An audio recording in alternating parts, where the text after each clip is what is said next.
Now on tech hubs. Mr. President, yesterday was a really exciting day, thanks to two words: tech hubs. I spent the day traveling across upstate New York, sharing the great news that the Buffalo, Rochester, Syracuse, and the Binghamton region just won prestigious tech hub designations that I created in our CHIPS and Science Act.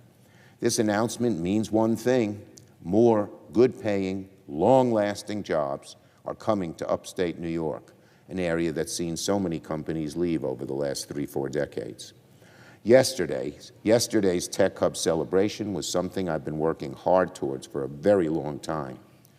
When I was writing the Tech Hubs program with Senator Young into our bipartisan Endless Frontiers Act and then into the CHIPS and Science Act, I had upstate New York in mind.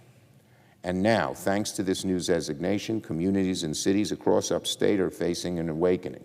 The region is now primed to become a global hub for workforce training, innovation, and semiconductor manufacturing. But it's not just upstate New York that's affected. It's a metaphor for the whole country.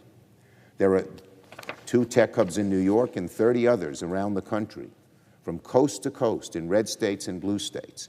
And when I talked about tech hubs for cities like Rochester and Buffalo and Syracuse and Binghamton, my colleague and friend on the Republican side, Todd Young, was talking about tech hubs in his state of Indiana, in places like Indianapolis and South Bend and Fort Wayne. The whole idea is this, Mr. President. The tech industry has gravitated to a few large cities, my own city of New York, which is greatly benefiting, San Francisco, Boston, Austin, Los Angeles. But there's a load of talent in the rest of the country. It's just that no one paid attention to these places.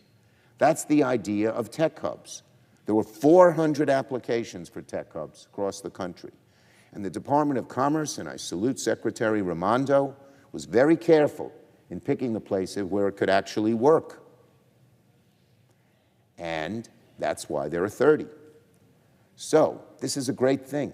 And it will spread, it will take advantage of the talent that already exists in the companies and universities and individuals and schools in the heartland of the country, not just on the coasts, and give them a real chance to take part and create tens of thousands, millions of good-paying jobs in every part of the country.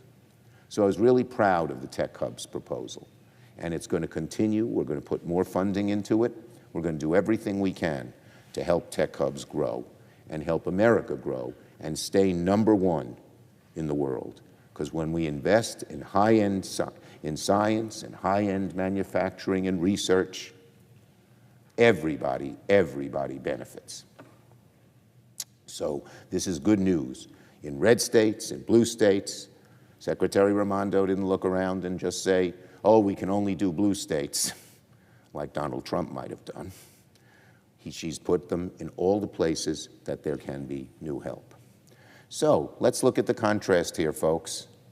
While House Republicans struggle to even select a speaker, these tech hub announcements show that President Biden and Democrats are delivering, putting tens of thousands of people to work in good-paying jobs, opening new plants and factories, and securing American leadership in the technologies of tomorrow.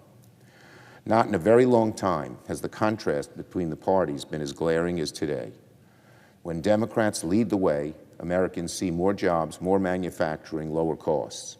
When Republicans are in charge, right-wing Republicans, not all of them, but the right wing seems to be running the show, these MAGA Republicans, it leads to paralysis, chaos, and extremism.